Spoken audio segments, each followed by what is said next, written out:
बड़ा business company के founder और सीईओ डॉक्टर विवेक बिंद्रा अपने छोटे या बड़े व्यापारियों, बिजनेसमैन या छोटी या बड़ी कंपनियों के बिजनेस प्रॉब्लम के समाधान के लिए और उनके बिजनेस की चहुमुखी ग्रोथ के लिए लीडरशिप फनल प्रोग्राम के द्वारा समाधान प्रदान करते हैं। लीडरशिप फनल प्रोग्राम संक्षेप में LFP द्वारा समाधान का सबसे महत्वपूर्ण भाग है 52 फ्रेमवर्क्स। तो प्रश्न है 52 फ्रेमवर्क्स हैं क्या, इनके नाम क्या क्या हैं, हम आज इसी वीडियो में जानेंगे। संक्षेप में बता देना चाहता हूं कि 52 फ्रेमवर्क्स केवल फ्रेमवर्क्स नहीं हैं, बल्कि outcome driven, life changing, growth oriented, profit making, solutions providing, insight generating questions हैं, जिससे आपको सही गाइडेंस मिलती है। इसके द्वारा आप अपने बिजनेस को सही दिशा दे पाने में सक्षम होते हैं। आपको आपके बिजनेस की सही प्रॉब्लम का पता चलता है, जिससे सही कदम उठाकर आप अपने बिजनेस को ग्रोथ दे पाने में सक्षम होते हैं। तो आज आप इसी 52 फ्रेमवर्क्स को केवल नाम को जानेंगे। इनके नाम इस प्रकार से हैं। पहला दूसरा फ्रेमवर्क्स आपके पर्पज को डिफाइन करने के लिए है। इसके लिए एरो मॉडल फर्स्ट और एरो मॉडल 2 रखा गया है। दूसरा फ्रेमवर्क्स आता है आपकी स्ट्रेटजी को डिफाइन करने के लिए। जो फ्रेमवर्क्स 3 है वो 5 P's ऑफ स्ट्रेटजी रिफॉर्मेशन के बारे में बताता है, यानी आपको 5 P की जानकारी दी जाती है।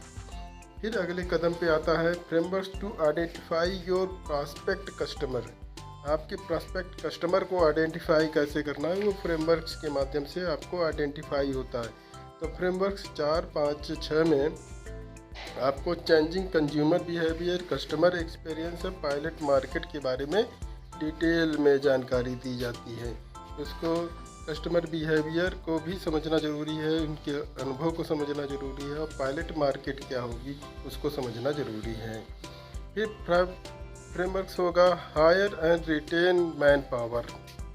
आप कैसे मैन पावर को हायर करेंगे, कैसे उनको रिटेन करेंगे, वो फ्रेमवर्क्स आपके 7-8 में है। How to hire employees and manpower. 8वां है कल्टिवेटिंग नवरत्नाज, उनको नवरत्न कैसे बनाएंगे। आपकी कंपनी का या बिजनेस का कोर वैल्यू क्या है वो फाइंड आउट कराएंगे। 10वें में टैलेंट एंगेजमेंट करेंगे। टैलेंट एंगेजमेंट कैसे करते हैं वो सब बताया जाएगा। फ्रेमवर्क्स 11 में एम्प्लॉय ट्रेनिंग और एवोल्यूशन के बारे में बताया जाएगा, एम्प्लॉय ट्रेनिंग कैसे होती है। फ्रेमवर्क्स 12 के माध्यम से आपको चेंज नो चेंज के बारे में बताया जाएगा, क्या चेंज करना क्या नहीं चेंज करना है। 13वें के माध्यम से बताया जाएगा see things better than they are, वस्तुएं जैसे हैं उनके बारे में कैसे समझना उसको बताया जाता है। 14वें में बताया जाएगा पर्सनल लीडरशिप के बारे में बताया जाएगा। 15वें में बताया जाएगा बिल्डिंग कैपेबल मैन पावर। तो कैपेबल मैन पावर कैसे बिल्ड किया जाता है वो फ्रेमवर्क्स 15वें में है। 16वें में है पर्सनल एंड इंटरपर्सनल इफेक्टिवनेस, यानी पर्सनल और इंटरपर्सनल दक्षता कैसे रखी जाती है वो आपको फ्रेमवर्क 16 में मिलेगा। इसी तरह फ्रेमवर्क 17 में मिलेगा culture of high performance rituals के बारे में बताया जाएगा 18 में, और ई-शॉप्स के बारे में फ्रेमवर्क्स 19 में बताया जाएगा। फिर आता है frameworks for product development. Product development के लिए कौन कौन से फ्रेमवर्क्स हैं, इसमें आपका प्रोडक्ट को वायरियो रखना होता है, VRIO, अवेलेबल, रेयर, इनविटेबल और अपॉर्चुनिटी होना चाहिए। फिर मार्केट बैरियर्स के बारे में बताया जाएगा, एंट्री बैरियर कैसे लगाते हैं उसके बारे में बताया जाएगा। प्रोडक्ट पोर्टफोलियो क्या है, उसमें कैसे नया प्रोडक्ट जोड़ते हैं वो सब बताया जाएगा। 24वें में क्रिटिकल सक्सेस फैक्टर के बारे में बताया जाएगा, और नॉन कंज्यूमर को कंज्यूमर कैसे बनाएंगे और अपना बिजनेस कैसे बढ़ाएंगे, ये फ्रेमवर्क 25 में है, यानी business expansion with non consumer. फिर फ्रेमवर्क 26 में बताएगा 5R मॉड्यूल। 5R मॉड्यूल क्या होती है उसके बारे में आपको फ्रेमवर्क 26 में मिलेगा। फ्रेमवर्क 27 में मिलेगा क्रेडिट फर्दर बोरोइंग। 28वें में मिलेगा इन्वेंट्री टर्न ओवर रेशियो, यानी अपना टर्न ओवर कैसे बढ़ाते हैं वो बताया जाएगा। 29वें में बताएगा कस्टमर सक्सेस कैसे होगी वो 29वें में मिलेगा। फिर फ्रेमवर्क 30 में वैल्यू एट रिस्क पर वैल्यू कैसे निकालेंगे। 31वें में बताया जाएगा इन्वेस्टमेंट इन वर्किंग कैपिटल। 32वें में बताया जाएगा customer service.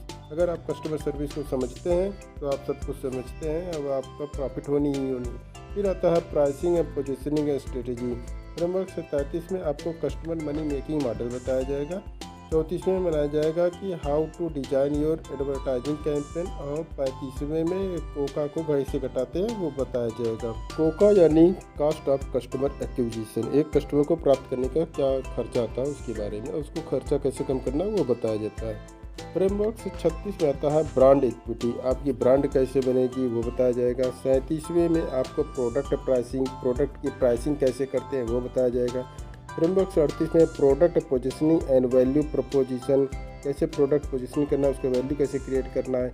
Increase your business turnover कैसे करना है 39वें में। 10C of content creation, content को क्रिएट करने के लिए 10C क्या होगा उसके बारे में बताया जाता है। 1 2 3 4 5 नहीं बल्कि 10C यानी 10C के बारे में बताया जाएगा, कंटेंट कैसे क्रिएट करते हैं। फिर आता है frameworks to evaluate process and performance, आपके प्रोसेस और परफॉर्मेंस को कैसे बढ़ाना है वो फ्रेमवर्क्स बताते हैं। फ्रेमवर्क से 41 42 43 में 7 step to achieve all your dreams, सभी अपने ड्रीम को पाने का 7 स्टेप भी बताया जाता है। फिर रिप्लेस योर सेल्फ, अपने आप को रिप्लेस कर दीजिए, बिजनेस में इन्वॉल्व मत करिए बल्कि अपने बिजनेस ऑटोमेशन में करने का। स्पीड ऑफ इम्प्लीमेंटेशन, इम्प्लीमेंट करने की स्पीड को बढ़ाने के बारे में बताया जाता है। फ्रेमवर्क 44वें में फाइनेंशियल प्लानिंग के बारे में बताया जाएगा, आपकी फाइनेंशियल प्लानिंग क्या होनी चाहिए, यह फ्रेमवर्क 44वें में आपको मिल जाएगा। फिर अगले फ्रेमवर्क्स पे आते हैं 45वें, बिजनेस वर्सेस बिजनेस। अगर आप व्यस्त हैं तो बिजनेस नहीं कर पाएंगे, आपको फ्री होना ही होगा, और अपने बिजनेस से फ्री कैसे होना वो आपको फ्रेमवर्क 45वें में बताया जाएगा। 46 में बताया जाएगा health checkup of the organisation, अपनी संस्था का हेल्थ चेकअप कैसे करते हैं। फिर 43वें में एक्सपैंड योर बिजनेस एक्सपोनेंटली, अपने बिजनेस को एक्सपोनेंशियली कैसे ग्रोथ लाएंगे वो बताया जाता है फ्रेमवर्क 47वें में। फ्रेमवर्क 48वें में एग्जीक्यूशन एक्सीलेंस के बारे में बताया जाता है, इसको कैसे एग्जीक्यूट करना है। फ्रेमवर्क 49वें में बताया जाएगा कैश फ्लो मैनेजमेंट, कैसे कैश फ्लो हो रही है उसको कैसे मैनेज करना है वो फ्रेमवर्क 49 में बताया जाएगा। फ्रेमवर्क्स टू बिल्ड प्रॉफिट, अब आपकी प्रॉफिट को बढ़ाने के लिए कैसे कौन कौन से फ्रेमवर्क्स हैं वो बताया जाएगा फ्रेमवर्क 50 51 52 में। 50 के माध्यम से आपको पैसिव इनकम के बारे में बताया जाएगा, 51 के माध्यम से profitability and return on equity के बारे में बताया जाएगा, और फ्रेमवर्क से 52 में बताएगा रिटर्न ऑन इन्वेस्टमेंट। इस तरह से 52 फ्रेमवर्क के माध्यम से आपको बिजनेस में ग्रोथ दिलाई जाती है, आपकी बिजनेस की प्रॉब्लम को फाइंड आउट किया जाता है, आपके बिजनेस में आ रही दिक्कतों को दूर किया जाता है, आपको बिजनेस में इन्वॉल्व न रहते हुए बल्कि बिजनेस को और नेक्स्ट लेवल पे ले जाने के लिए कौन कौन से स्टेप्स उठाने हैं वो सब बताया जाता है। इसके लिए आप बिजनेस हेल्थ चेकअप वर्कशॉप में आए। Free business health checkup workshop को में आने के लिए आपको डिस्क्रिप्शन बॉक्स में दिए गए फ्री रजिस्टर लिंक पर जाकर रजिस्टर करना होगा। कोई समस्या आने पर कॉल या व्हाट्सएप कीजिए। धन्यवाद, नमस्कार।